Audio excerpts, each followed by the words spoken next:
Studio City, the 6'6" junior is planning to transfer to Sherman Oaks, Notre Dame. One of the guards in Sherman Oaks is a guy named Mercy Miller, son of rapper Master P. No debates, no speculation, just the info you need. That's your KBLA Sports Minute. I'm Ray Richardson on KBLA Talk 1580. KBLA Talk 1580 is dedicated to empowering our communities by providing progressive talk radio for our audience. We strive to be an intersectional voice for the voiceless. As a Black-owned and operated station, we are committed to highlighting diverse perspectives and creating safe spaces for meaningful dialogue. We believe that everyone has something unique to bring to these political, economic, social, and cultural conversations, and we don't shy away from the hard conversations about current events.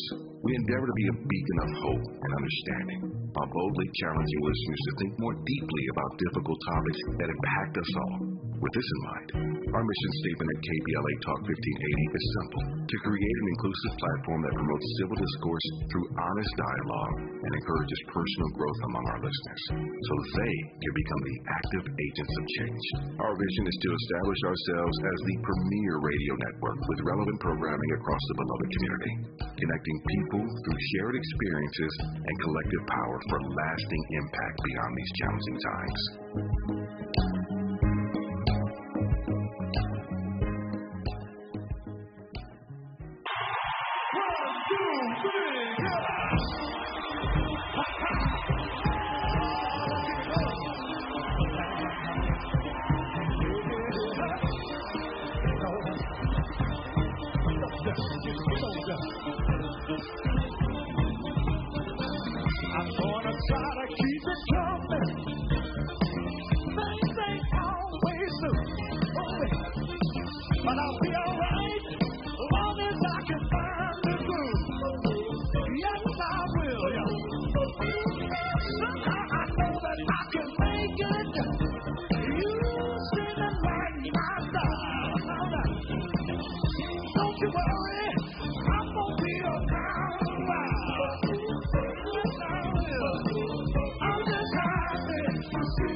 Live from historic Leimert Park in Los Angeles, California, I'm Tavis Smiley, and I'm so glad to see you and me back in stride again. Before we get started with today's show, let me invite you to follow me on Facebook and Instagram at The Real Tavis Smiley, and get updates on X, that's formerly Twitter, at Tavis Smiley. And by the way, should you miss any part of today's program or want to catch up on previous shows, you can always visit thetavisSmileyShow.com or wherever you get your podcast and listen to the Tavis Smiley podcast at your leisure. Another great show on tap for you today. In our second hour, two conversations. Up first, now they're going after Shakespeare.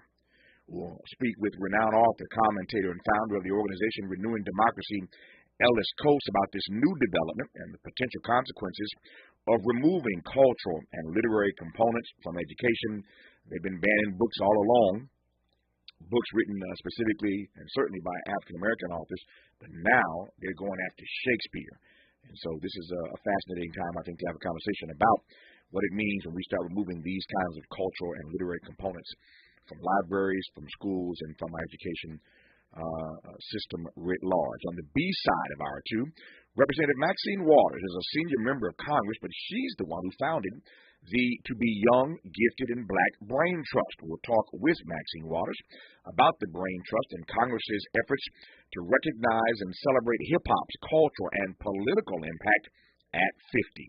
That's Maxine Waters on the B side today of hour two.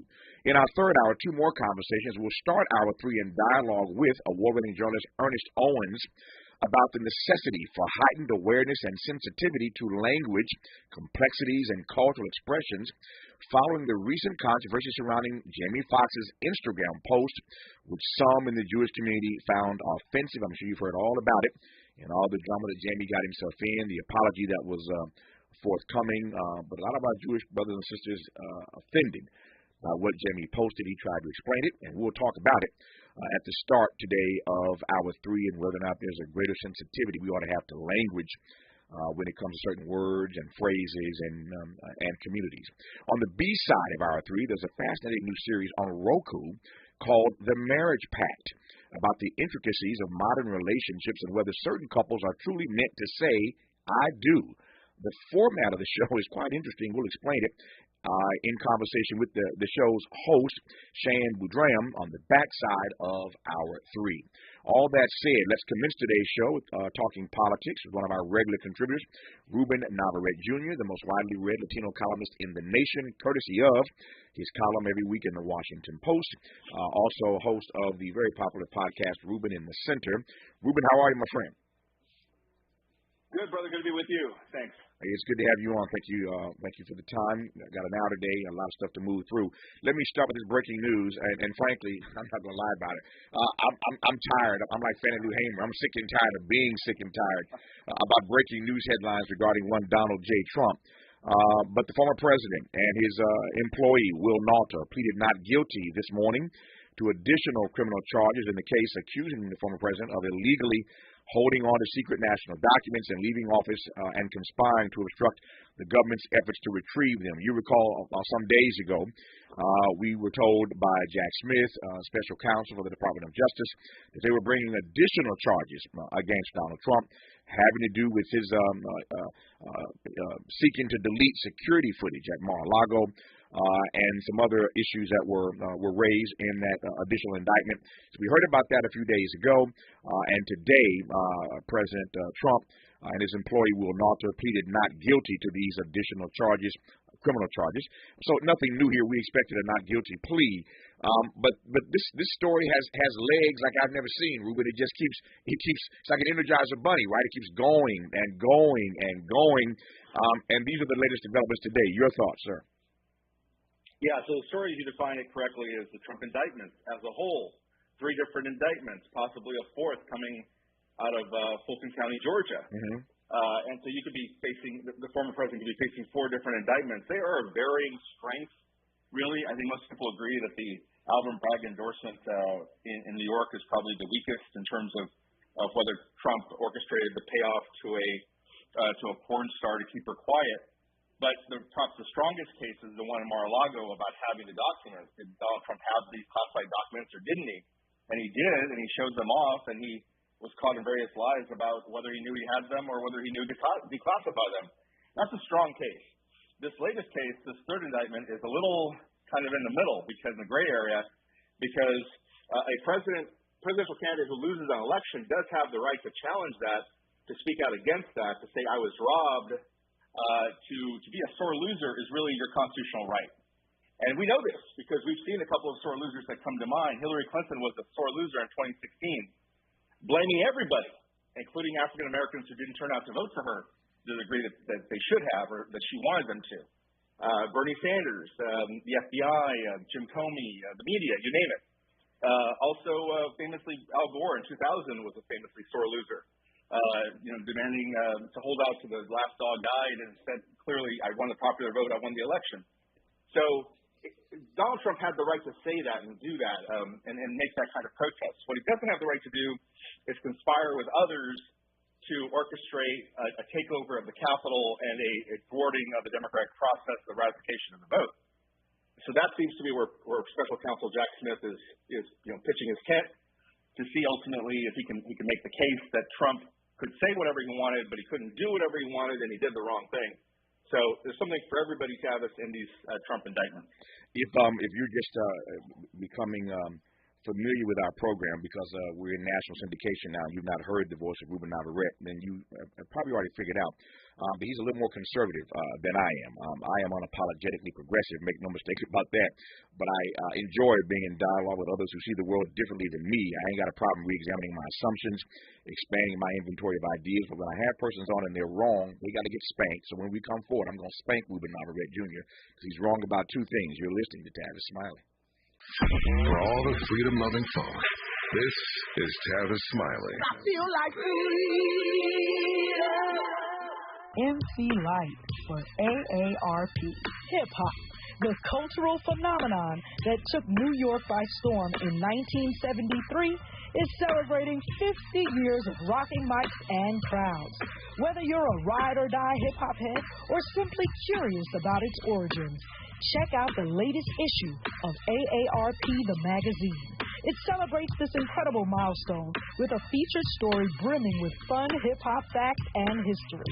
Head over to aarp.org/black community to learn more. Community is more than where you live. It's the people in it who go above and beyond to help it thrive. During the 50th anniversary of hip-hop and the 75th anniversary of Black Radio, AARP recognizes the members, volunteers, people, and partners giving back to our communities. We believe when our efforts drive change for the greater good, we all thrive together. To learn more about how AARP supports efforts to keep our communities thriving, visit aarp.org/black community. Have you heard about Lendistry? Lendistry is a national black-led small business lender that is headquartered right here in LA. Once you've started your business, Lendistry provides flexible financing options starting at $50,000 to help you access the affordable capital needed to grow. Whether financing is needed to increase working capital, acquire a business, purchase inventory and equipment, or refinance debt, Lendistry has a solution for you. Lending products range from traditional business term loans and non-revolving lines of credit to SBA 7A loans and commercial real estate financing. Lendistry's free application process is simple and does not impact your credit score. Visit lendistry.com/KBLA to learn more and to get started with an application right from the website. For all of us, this generation and the next, there is simply no place in our lives for litter. And yet, it's everywhere we look, and unfortunately, it does belong to all of us. So let's come together and create a litter-free, clean California once and for all. Remember to properly dispose of your trash and recycling. Secure truckloads with tarps to keep debris from flying out. Clean out your car when you're at the gas station. Take pride in your community by organizing a cleanup event or join a cleanup event near you. Zero litter is the goal. Join us at cleanca.com. That's cleanca.com. Let's do it together. Brought to you by Caltrans. cleanca.com.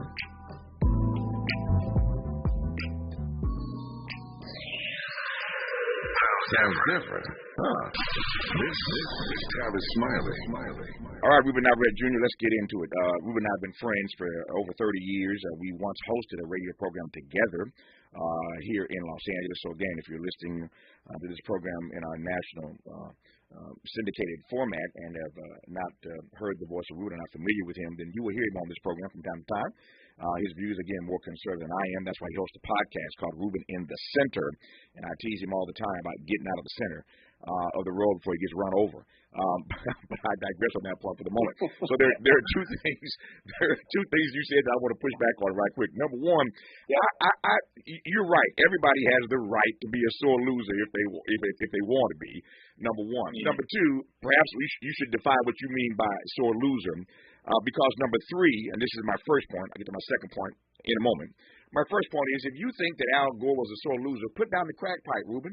Al Gore was not a sore loser. To my remembrance, Al Gore, frankly, was the most gracious loser this country's ever seen. He demanded a recount. Nothing wrong with that. And as I said the other day on this program in another conversation, I'm still mad at Al Gore for not fighting the right fights in Florida. There's a major book coming out about Al Gore, written by a major media personality, and they've been talking to everybody. It just turns out that a few weeks ago they called me and we sat for a couple hours in dialogue about my remembrances of what happened in 2000.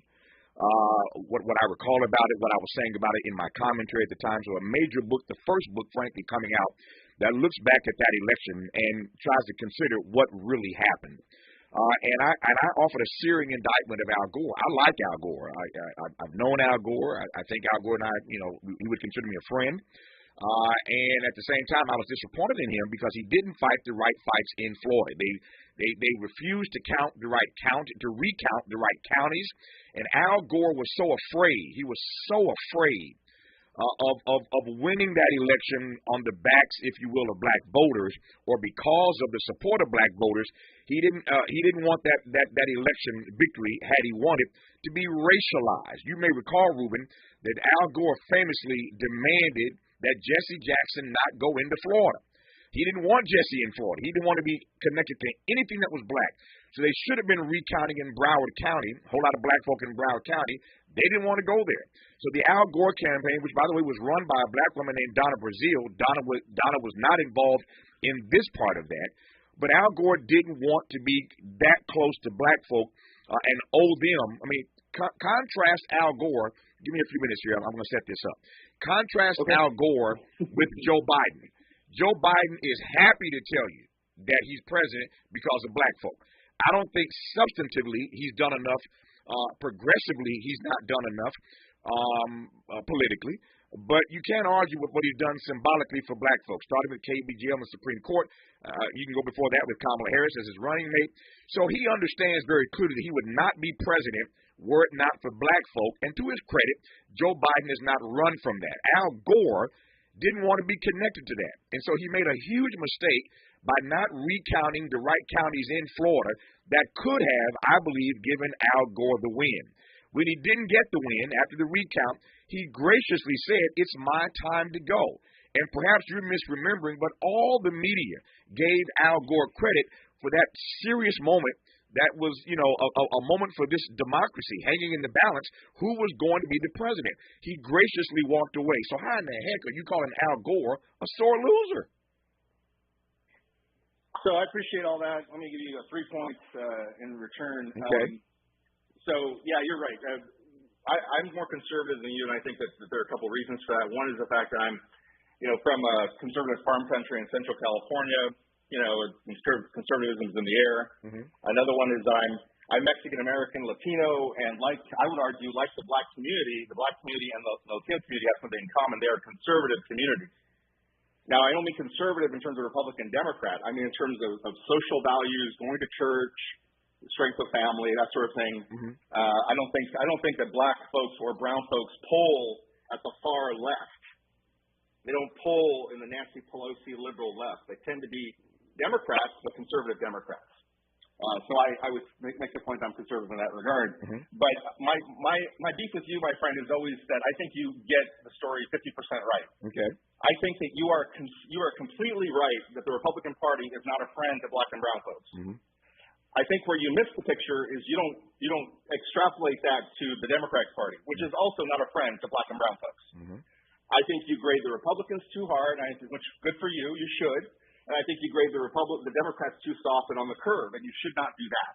Mm-hmm. So that's kind of where I come down on being conservative. The second thing about Joe Biden, it is true, if you really want to lay it out, it's true that Joe Biden can say he's president because of black folks, specifically because of James Clyburn and South Carolina, and the fact that black folks saved Joe Biden's bacon from this onslaught, and particularly against Bernie Sanders. That's true.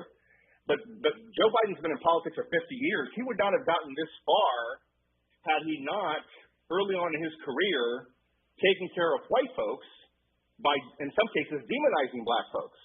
This is, after all, Joe Biden is the author of the 1994 crime bill, the racist crime bill that led to mass incarceration of black folks. Can't argue that. Changed sentencing laws regarding crack and cocaine. Mm-hmm. Beefed up police departments without accountability. And did you know that the 1994 crime bill was written, in fact, by the nation's largest police union, mm-hmm. which are mostly white? Mm-hmm. Right? So Joe Biden gets the nod. Let me get this straight. In 2008, because we're just talking here, you and me, right? Yeah. So we're just being honest, like brothers are honest. And you and I recall in another lifetime where you moderated a debate at PBS, on PBS, mm-hmm. The Democrats, and I was there. You were gracious enough to invite me to be one of the participants on the panel. Yep. And Joe Biden was there. The reason Joe Biden was ultimately chosen by Barack Obama as his running mate is because he's lunch bucket Joe. Because Joe Biden was thought to be fluent in white folks. He could speak to white folks and speak to folks in the Rust Belt. And unfortunately, what he's often said to white folks is, vote for me and I'll protect you against the black folks. So that's Joe Biden, too. It's not just Joe Biden who put, Ketanji Brown Jackson on the Supreme Court. It's also this other part of Joe Biden. Mm-hmm. Lastly, with regard to Al Gore, you remember famously those T-shirts and signs in 2000, sore loserman, and supposed to Gore Lieberman. Mm-hmm. And the sense was that Al Gore had gotten into this hole of his own digging. He had dug himself into this hole. There was this fascinating story I read after the 2000 election in Vanity Fair, where the writers, the authors, went interviewed like 50 or 60 people in the Clinton camp and in the Gore camp, and they compared the notes. And what the Gore people said is Clinton cost us the election because of Monica Lewinsky. Mm-hmm. And what the Clinton people said is Gore cost himself the election because he never understood the Clinton gift of being able to connect to people. Mm-hmm. Right? Gore's too stiff. Gore's too cold. Gore wouldn't take coaching from Bill Clinton because Clinton's only won 2 presidential elections. What does he know? Right? So Gore's arrogance, that Harvard arrogance that I know so well, brother, that Harvard arrogance that Al Gore had, it helped topple the brother. And ultimately, I think that's what he needed to own up to, but he never did. It was always the Supreme Court's at fault, George W. Bush's at fault, the Republicans' at fault. I just wanted Al Gore to stand up and say, I blew it. Mm-hmm. Well, you never get politicians to stand up and say, I blew it. That's asking for too much. That's a bridge too far, they say. You know that's not going to happen. But again, my recollection is that Al Gore went after the recount, went sort of quietly into that good night, and I recall him being rather gracious in losing, even though I thought, again, that he made a huge mistake and would not have lost had he not fought black folk, including Jesse Jackson, about which counties that needed to be recounted in that election of 2000. That's why I can't wait for this book to come out. All kinds of folk, again, will be cited in the text, and I'll have the author on this program to talk about that because it's instructive and informative, I think, in a lot of ways, even almost 25 years later. So I look forward to that book. But your recollection of Al Gore being a sore loser and mine just don't jive. That said, to your critique of me and how different we are about how we critique these political parties, I think perhaps you've not been listening to me well over the years that we've known each other. I'm the guy, as you know, who caught all kind of hell for trying to hold Obama accountable by my own community. Yep. So don't tell me that I won't hold Democrats accountable, even if they're black and they're historic as the first African American president. So I know how to hold folk accountable to the truth that I think that they ought to be held accountable to. Broadly speaking, and even Bill Clinton, that you referenced a moment ago, Bill Clinton, again, if he were here, would say Tavis is my friend. We're friends. And yet he was wrong on that welfare bill, and I took him on publicly about the welfare bill. He was wrong on signing that crime bill, that racist crime bill. You had to get caught with 100 times more powder than crack cocaine to get the same sentence. That was racist on its face. I took Bill Clinton on about that. And so there have been a number of issues. Bill Clinton, the worst mistake of his presidency, which I told him to his face and on national media, he didn't go into Rwanda. A huge mistake by not going into Rwanda. And so he made a bunch of mistakes on his watch, and I was not afraid to call him on that. I think the difference between you and me is that you want to call out the entire party apparatus. And I want to call out individuals, because in either party there are people who I can have a legitimate, reasonable conversation with. But I think, broadly speaking, that Democrats have and continue oftentimes to take black folk for granted, and Republicans just ignore black folk altogether. So one party ignores you, one party takes you for granted. That's why I call myself, and I am, a progressive. You will never hear me on this program or anyplace else running the Democratic talking points. We just don't do it. We had the chairman of the Democratic Party on yesterday, Jamie Harrison, and I had to push him on a couple things yesterday. So, again, I don't want to ever paint anybody with a broad brush, although it's easy to do that these days with the Republicans because they're such Donald Trump sycophants. Again, I don't want to filibuster like I'm on the floor of the United States Senate. But my point is that I don't think you and I are altogether that far apart. But I think on the Al Gore thing, you may be a bit wrong on that. My second issue that I want to challenge you on is this notion, and maybe you weren't doing this, but it certainly sounded this way. Everybody, to your point, has a right to be a sore loser. But Donald Trump is so much more than a sore loser. And I don't like the idea that you're conflating Al Gore and Hillary Clinton. There is absolutely no conflation between their being sore losers, even if they were, and the nonsense, the drama, the illegal activity of Donald Trump. And I just need to hear you make that distinction, Ruben. Well, absolutely. And not just the illegal activity of Donald Trump. The column I'm working on right now, I'll get back to after our segment, is all about Donald Trump's attack on Mike Pence. Mm-hmm. How could you have imagined that Al Gore would go after Joe Lieberman, his running mate, or that Hillary Clinton would attack Tim Kaine that ferociously, that viciously? Mm-hmm. So, when we get down to it, Donald Trump is not a good person. He's not a decent person. He's not an honorable person. He has no character. These are all things I call the man every trick in the book, every name in the book. Since June 2015, when he came down the escalator, and let it be known that it was not African Americans who are the group that hold the distinction of being the first group that he attacked. The first group that he attacked when he came down the elevator at Trump Tower to announce he was running for president in June 2015 was my Mexican grandfather. Mm-hmm. When he said Mexicans come here, they're drug dealers and they're drug traffickers and they're rapists and criminals. Mm-hmm. Okay? So we beat you all to the punch on that one. Yep. He came after us first. So I've called him every name in the book, and some that aren't in the book. I agree with you, but the case was whether Jack Smith was wise to bring this additional indictment based on something I think as flimsy as the fact that he thought the election was stolen from him. And here's why. Here's my only concern here. Okay. More and more now, Tavis, you are hearing on radio shows and in columns and the like, this concern among progressives and people who are anti-Trump that the indictments are piling on and they're going to have a backfiring effect. Yes. That the other Republicans who are running for office, Christie and Haley and DeSantis, are all saying, please, no more indictments, please. Because the more indictments you have, the more popular you make Trump, the more oxygen you suck out of the room. You don't give the folks in the primary any chance. You've inflamed all the Trump people, and now I'm starting to worry.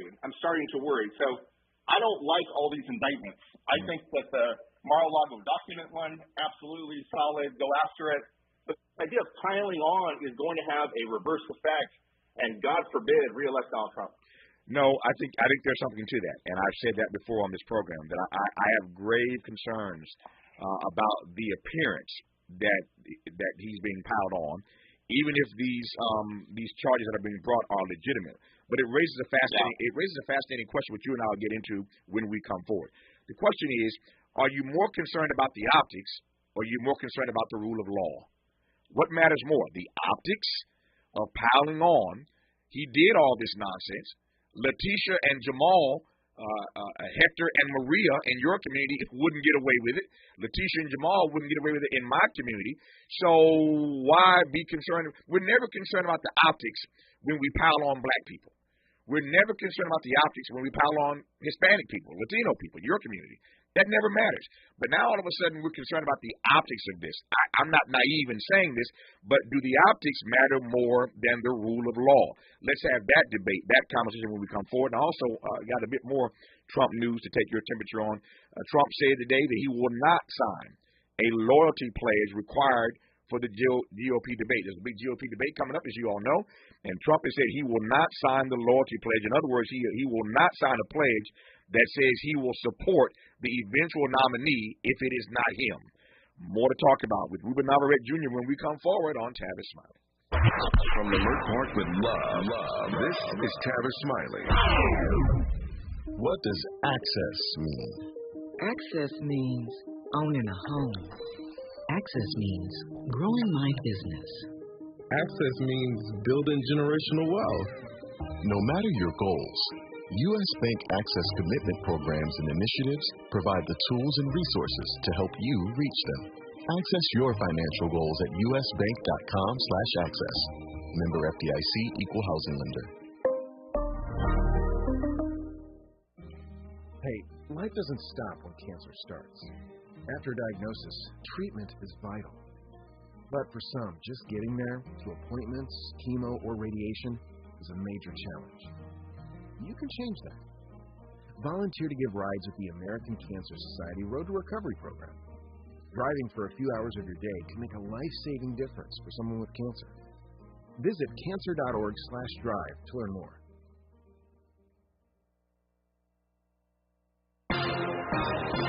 I'm Mike Moore. Here's the latest from the Black Information Network. A new report claims African-American Supreme Court Justice Clarence Thomas has enjoyed dozens of vacations paid for by wealthy executives who share his ideology. The report from ProPublica says Thomas enjoyed 38 vacations bankrolled by wealthy friends that include dozens of private jet flights, VIP passes to sporting events, and a yacht voyage around the Bahamas. The report claims these trips often went unreported on the justice's financial disclosure forms. The inflation report from the Labor Department is showing a modest gain. The U.S. Bureau of Labor Statistics this morning says the Consumer Price Index nudged up only 0.2% in July, which could mean that inflation is moderating. And that's the latest. I'm Mike Moore from your 24/7 news source, the Black Information Network and BINnews.com. Seen a vehicle fire catching your attention through Cerritos, taking that 605 north just as you get up towards that 91. It's a pickup truck on fire. It's going to be onto the right shoulder. Industry, that 60 west at Crossroads Parkway. Earlier wreck is now cleared, but we're very busy from Hacienda Boulevard. Sunland, a bit of a scorcher on the 210 east at Sunland Boulevard. Stalled vehicle stuck in the center divider area. Stay over to the right. And somebody broken down in downtown on the 110 south, approaching the 10. Looks like they're onto the right shoulder through this area. Bank of America has powerful digital solutions for local and global businesses, so you can make every move matter.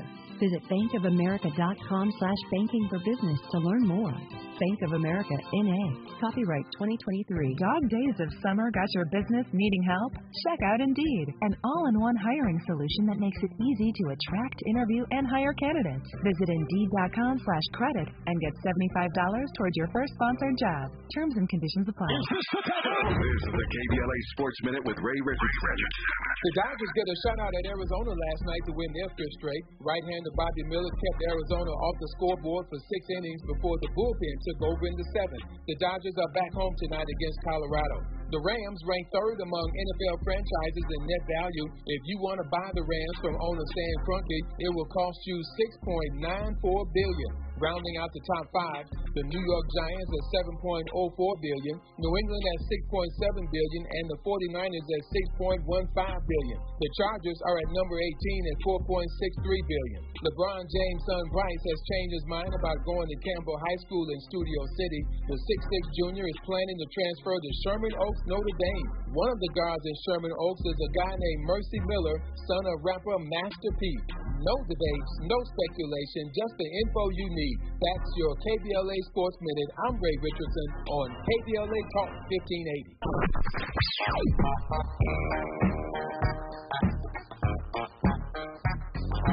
This is KBLA Talk 1580. Talk radio. That's music to your ears.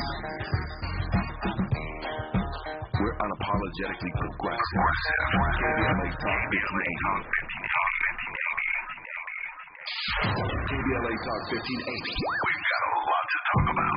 Maisha Cairo here with a quick recap from my time at JP Morgan Chase's Advancing Black Wealth Tour.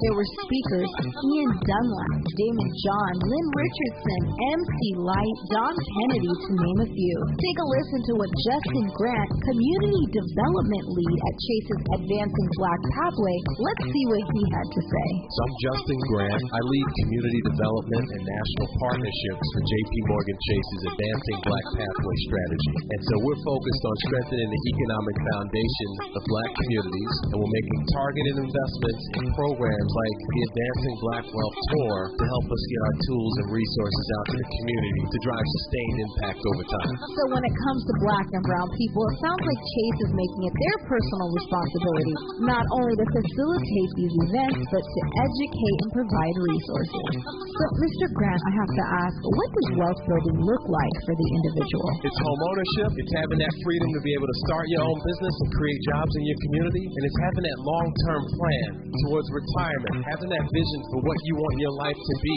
and you have the resources to actually live it. I'm Maisha Cairo. Thanks for sticking around. That was my recap from Chase's Advancing Black Wealth Tour. First stop was here in LA, and they're taking it national. Be ready for extreme heat in your area. On days when extreme heat is expected, take action to keep your home as cool as possible.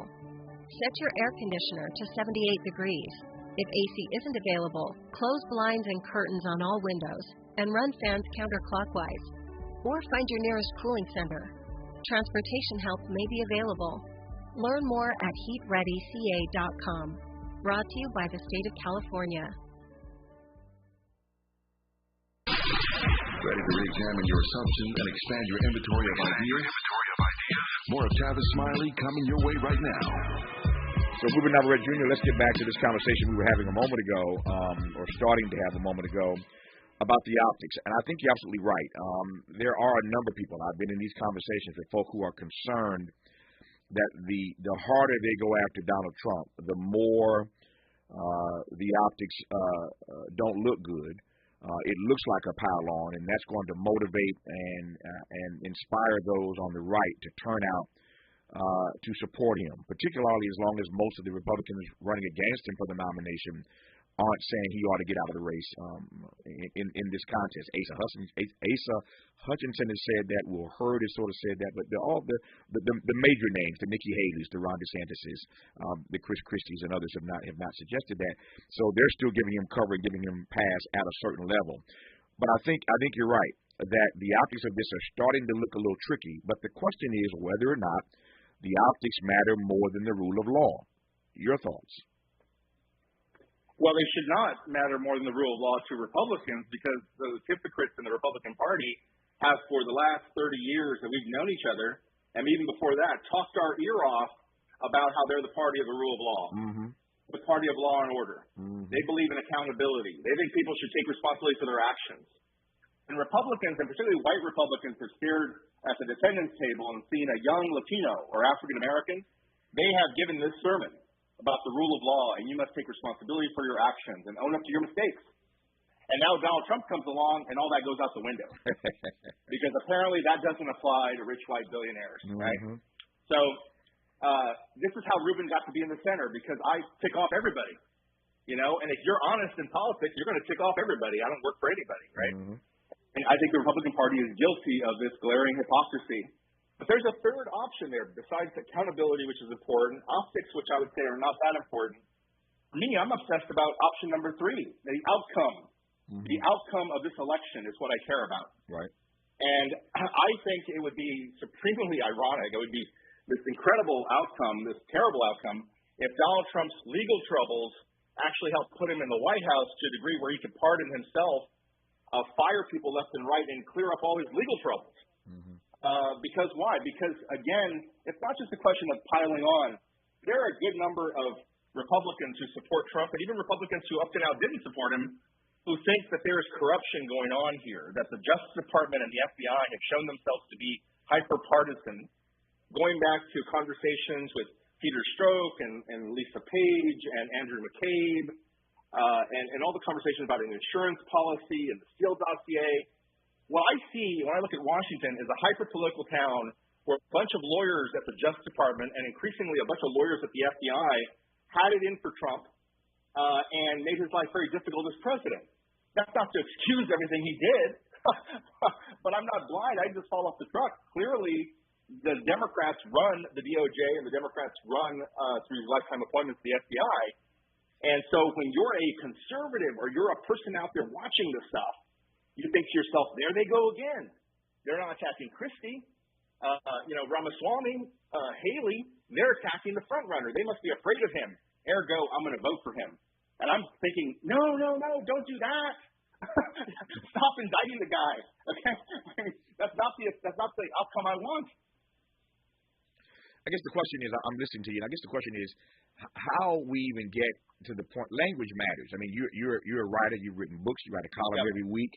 You're an excellent writer, brilliant writer, and language matters. And I guess part of what disturbs me is how we even have gotten to the point of allowing people to say whatever you think of the Department of Justice, whatever you think of the FBI, that they're attacking Donald Trump. Donald Trump is not being attacked. Donald Trump broke the law, and he broke the law repeatedly. As I said earlier, if Letitia or Jamal break the law, nobody says that the government is attacking Letitia and Jamal. If Hector or Maria break the law, nobody says Hector and Maria are being attacked by government, by law enforcement. You broke the law. You do the crime, you do the time. And so the fact that we've allowed this word and words like attack to enter synonyms for attack, to enter into our discourse, to enter into our dialogue, I think is another mistake that we've made, allowing the right to language this debate, to language this conversation in the way that they are. And I've been at this a while. You've been at it a while.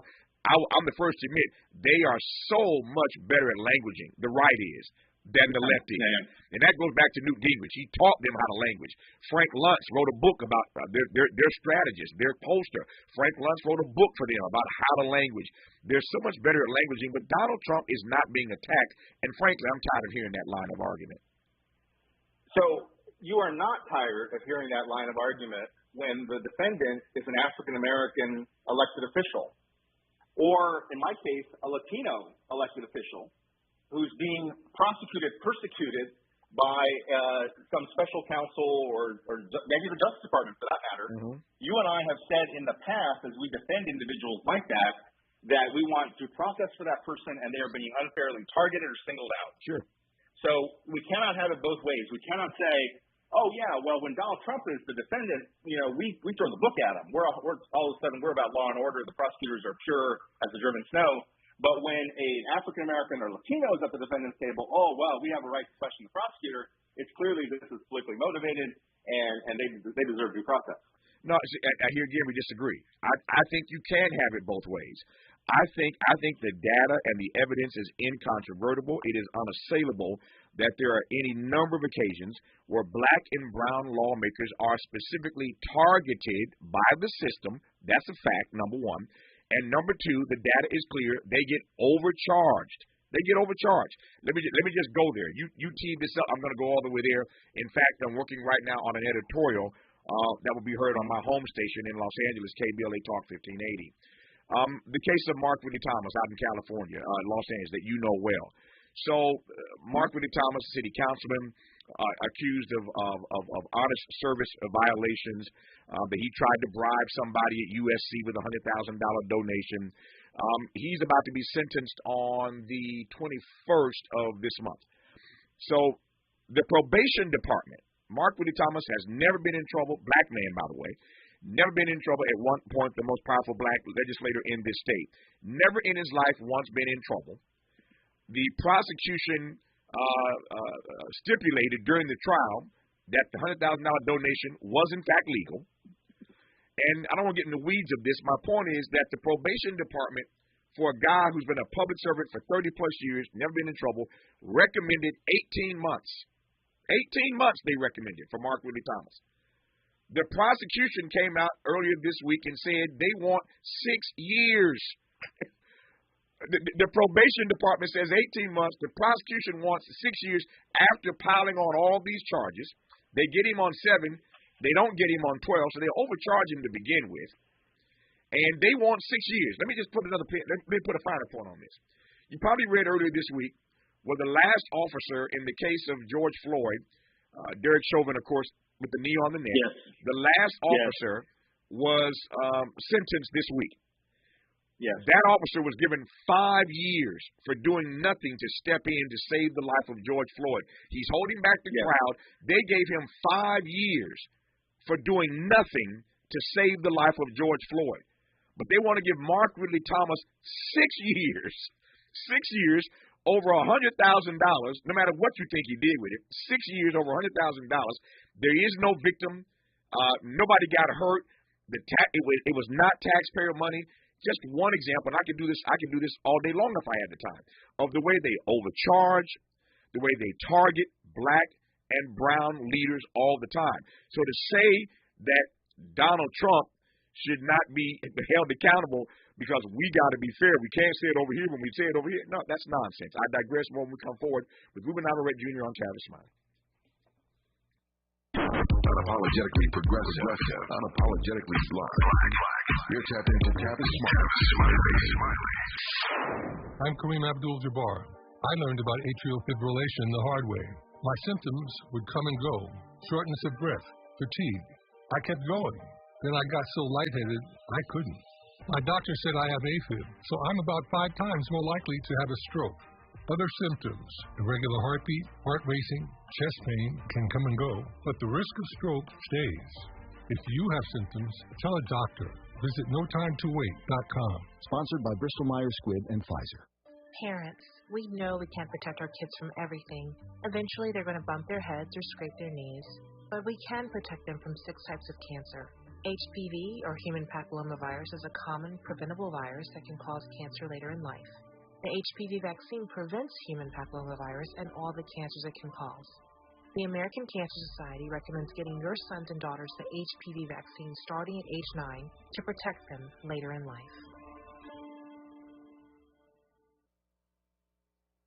Are you looking to steer your career in a new direction? Driving for the Culver City Bus can be your ticket to a long-lasting career with excellent benefits and paid training. Culver City Bus is looking for customer service and safety-minded bus operators to join the growing team. Culver City Bus offers on-the-job paid training, uniform allowance, and health benefits. Culver City Bus are now even putting their money in your pocket with a one-time $2,500 sign-on bonus. Let us connect you with an essential service job. If you enjoy driving, seek real opportunities for career advancement, and passionate about making a difference in your community, and we invite you to join the team. Start your journey by submitting an application at culvercity.org/job. For more information, visit culvercitybus.com or call the live customer service operator at 310-253-6500. Again, 350-253-6500. On a Mission Youth Travel presents the 2023 Morehouse Homecoming HBCU College Tour, October 25th through October 29th in Atlanta, Georgia. Open to high school students grades 9 through 12. For more information, please call 323-298-4779. Again, 323-298-4779. Students will tour Morehouse College, Spelman College, Clark Atlanta University, Alabama State, and Tuskegee University. Email info@onamissionyouthtravel.com. Again, info@onamissionyouthtravel.com. The HBCU tour price includes all meals, transportation, round-trip airfare with one checked bag, hotel accommodation, all museums, college tours, and admission to the Morehouse versus Kentucky State University homecoming football game. Spaces are filling up quickly, so call today to sign up. 323-298-4779. Again, 323-298-4779. Who do you trust to get at the truth? Tavis, Smiley. That's who. The conversation continues right now. Ruben, let me ask you a point-blank question. Obviously, you're brown, I'm black. We've been friends for over 30 years, even though we argue like enemies sometimes. We are friends. We are friends and brothers beloved. Are you telling me that you do not believe that black and brown elected officials and others are more unfairly targeted, get overcharged more than anybody else, and are given harsher sentences than anybody else? You don't believe those 3 facts? No, I believe those things. I've seen cases, in fact, that prove those things. I would say that they are scrutinized when they get into office. They can then be targeted if they are perceived as doing something wrong. I will say, speaking only for my own community, that many Latino leaders have turned out to have clay feet, that they are flawed individuals who have made mistakes, and they should be held accountable for those mistakes. I can't think of a single Latino elected official who ended up in the crosshairs who was completely innocent. I'll just say it like that. Okay. So I just speaking for my community. But I do think you're right that there is this concern, and I think maybe you can't divorce this from the fact that most of the prosecutors and the entire justice system is overwhelmingly white. The judges are white. There's this concern. There's this concern that these people, meaning African Americans and Latinos, that they're ascending to power, and that's a threat to somebody. Let me just quickly say, we use the word targeted. Excuse me. I have a number of white friends who are Republicans. I listen to a lot of Republican conservative media during the day. They use exactly that word. They say that the DOJ is targeting Donald Trump, that Special Counsel Jack Smith is targeting, Merrick Garland is targeting, the Attorney General is targeting. They use target all the time. They think that, in fact, to use your word, that Donald Trump has been targeted. You say overcharge. I hear that. I also see that in the Mar-a-Lago case where Donald Trump was accused of having these classified documents. You know what they charged him with? Espionage. Right? just get him on what you got him on. Okay, you already got him on breaking the law. He shouldn't have had these documents. He lied about having them. You got to go overboard. You got to put the cherry on the sundae and say he's guilty of espionage, right? Which only plays into the hands of the crazy Trumpers who think the whole thing's rigged. And lastly, this idea somehow that I say the DOJ and FBI are attacking people. Right. Yeah, because the DOJ and the FBI do not come to this party with clean hands. Again, if you look back at how they behaved during the Trump administration and leading up to it, there was a lot of politicizing and a lot of people, I would say, who were Democrats first and FBI agents second, Democrats first and DOJ lawyers second. A lot of people out there on the conservative right want to know why the DOJ and FBI didn't go after Hillary Clinton over the lost emails, why they didn't go after Hunter Biden. They're still not going after Hunter Biden and asking about all the money he may have made from China and his refusal to pay taxes on it. You have whistleblowers. You have whistleblowers coming forward and testifying that something has gone wrong there. And I'm all about getting to the bottom of both of it. That's where you and I disagree. I just think both parties are corrupt to their core. So this is the point in the conversation, that point in the conversation where Tavis looks to the sky and rubs his chin and says, I don't know whether the next words out of my mouth should be two wrongs don't make a right, or if it's good for the goose, it's good for the gander.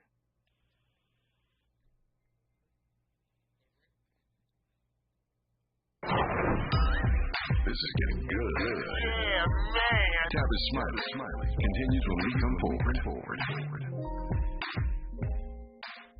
MC Light for AARP. Hip-hop, the cultural phenomenon that took New York by storm in 1973, is celebrating 50 years of rocking mics and crowds. Whether you're a ride-or-die hip-hop head or simply curious about its origins, check out the latest issue of AARP, the magazine. It celebrates this incredible milestone with a featured story brimming with fun hip-hop facts and history. Head over to aarp.org/blackcommunity to learn more. Community is more than where you live. It's the people in it who go above and beyond to help it thrive. During the 50th anniversary of hip-hop and the 75th anniversary of Black Radio, AARP recognizes the members, volunteers, people, and partners giving back to our communities. We believe when our efforts drive change for the greater good, we all thrive together. To learn more about how AARP supports efforts to keep our communities thriving, visit aarp.org/blackcommunity. Some people won't give you the real talk on drugs, but it's time we know the facts. Fentanyl is killing people. It's a powerful opioid, often made illegally and commonly mixed with illicit drugs. It can even be pressed into counterfeit pills that resemble prescription medications. Just 2 milligrams, about the size of a few grains of sand, can potentially be lethal. This isn't an ad to scare you, but it is an ad to make you think twice. Get the facts. Go to realdealonfentanyl.com. This message is brought to you by the Ad Council. To boldly go where no man has gone before. Boldly taking talk radio where it has never gone before. New vistas, new voices, new views, new visions, new victories. We're KBLA Talk 1580, and we're taking public media black.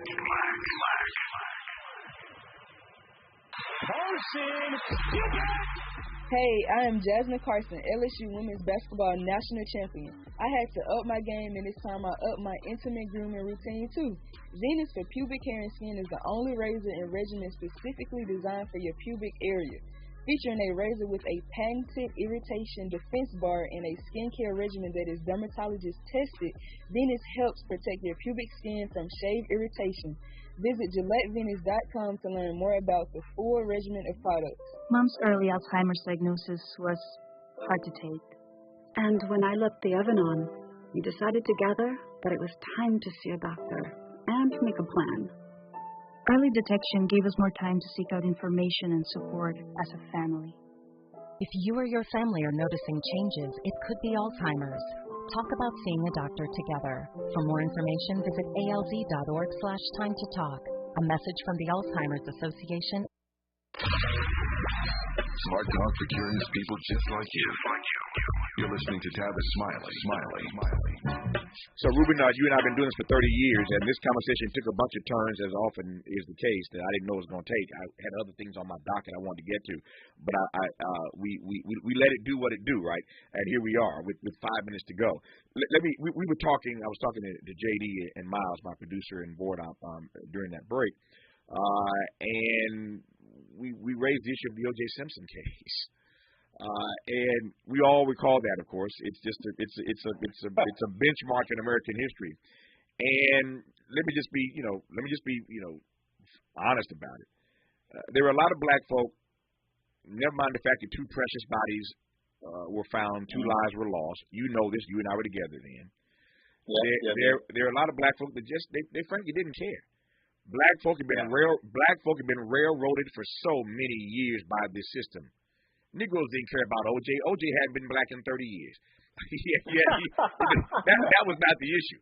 The point was that they'd railroaded black folk for so long. Finally, somebody makes the system accountable. And so I raised that because do I really care if Donald Trump is being targeted? Do I really care if he's being overcharged? Do I really care if he may be given ultimately a harsher sentence, particularly given that he could pardon himself if he wins? Do I really care? Well, my honest answer, nah, not really. I don't really care, given the way they've maltreated your community, my community all these years, if he is being targeted, if he is being overcharged, if he is given a harsher sentence for what he has done, for the crimes that we know he committed. I got to be honest, Ruben, I don't care. I don't care. I heard from some folks this week who say that they were not voting for Trump, they're not with Trump, and they have their eye on other candidates in the GOP field. Right. But they resent the idea that somehow the Justice Department is trying to make the choice for them. Right. And so there's more backlash there. So what you should care about is not the optics. It's not whether Donald Trump is being treated unfairly. What you should care about is the very real possibility that all these indictments will backfire, and we will end up in a place where nobody wants to go, and that is in a second Donald Trump term, because Joe Biden is already, his competency is already being questioned, his age, his approval rating, if you're taking a look at it, has been in the low 40s forever. Mm-hmm. And Democrats are speaking loudly about whether or not they have confidence that he'll be able to go the distance. You do not want, I think, to take the chance of putting Donald Trump anywhere near that November ballot. I want Donald Trump taken out in the primary, but how can those people in the primary get any footing or oxygen if every couple of days there's another indictment? Nope. So, as always, as I said, Ruben and I have been doing this for over 30 years, and no matter how disparate we are in our political views, social views, economic views, cultural views, it's always the case by the time we get to the end of the conversation, we find ourselves in agreement. And so we absolutely agree on this. I do not want the optics of this to give an impression to his group of supporters that he's being unfairly targeted, and I don't want them to be motivated to turn out at higher numbers, because this election is going to be all about turnout. Every election is, but this one more than any other is going to be about who, in fact, turns out. And on that point, Ruben and I absolutely agree that you get to a point where the optics for his supporters look like they're coming for him. And if that motivates them to turn out, and the Biden supporters don't turn out, and Donald Trump ends up being reelected, then Ruben will have been right on that point. I close this conversation for now. Ruben will do it again. All the best to you. I appreciate you, friend. Congratulations on national syndication, brother. You deserve it. Love you. Love you back, man. Love you back. Nothing you can do about it, even if we disagree. More of Tavis Smiley when we come forward. KBLA 1580 Santa Monica. I'm Mike Moore. Here's the latest from the Black Information Network. A new report claims African-American Supreme Court Justice Clarence Thomas has enjoyed dozens of vacations paid for by wealthy executives who